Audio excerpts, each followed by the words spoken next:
শাশুড়ি খারাপ নাকি বউ কে খারাপ? একটি মা তার সন্তানকে ছোটবেলা থেকে আদর যত্নে বড় করে। যে ছেলে সবসময় মায়ের আঁচলের ছায়ায় বড় হয়, সে ছেলে হঠাৎ বিয়ে করে পরিবর্তন হয়ে যায়। না, পরিবর্তনটা বউ করে না, পরিবর্তন করে দায়িত্ব। কিন্তু 100%-এ 95% শাশুড়িরা ভাবে বউরা পর করে দিয়েছে তার ছেলেকে। কারণ ছেলে আর আগের মতো 24 ঘন্টা মাকে সময় দিতে পারে না।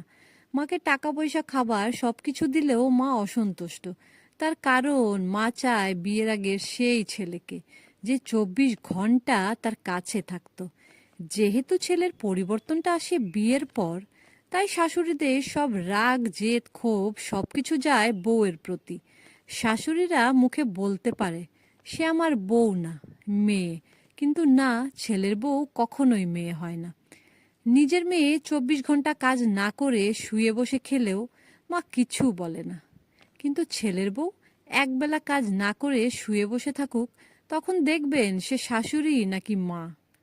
শাশুড়িদের কাছে নিজের মেয়ের জামাই তাকে লক্ষ টাকা দিলে তার নিজের মেয়েকে ভালোবাসলে। মেয়ে অসুস্থ হলে জামাই রান্না করে দিলে জামাই আমার হীরের টুকরো। আর নিজের ছেলে তার শাশুড়িকে টাকা দিলে, বউকে ভালোবাসলে। বউ অসুস্থ হলে একবেলা রান্না করলে ছেলেকে বউ তাবিজ করেছে, ছেলে বউয়ের গোলাম।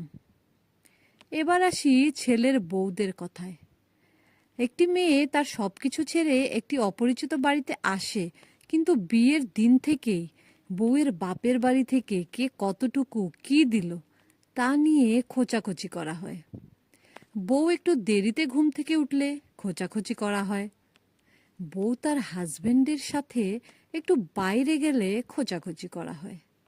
এক কথায় বউ ভালো হয় 24 ঘন্টা সেবা করলে, সংসারের কাজ করলে।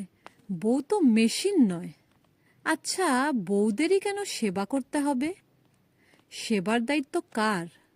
তার নিজের, সন্তানদের নাকি বউদের? বউরা বছরের পর বছর সহ্য করার পর যখন মুখ খোলে, কথার জবাব দেয়, তখন বউদের শুনতে হয়, ছেলেটা কি আকাশ থেকে পাইছো? আর কত কি। যেখানে পরের ঘরের মেয়েকে কখনো নিজের মেয়ে ভাবো না, কেউ সেখানে পরের মেয়ে অপরিচিত সংসারে এসে সবাইকে আপন করে কিভাবে নেবে? এখানে আসলে কেউই খারাপ না, সবাই পরিস্থিতির শিকার। সবাই তার নিজ নিজ জায়গা থেকে সঠিক। বউ খারাপ না শাশুড়ি?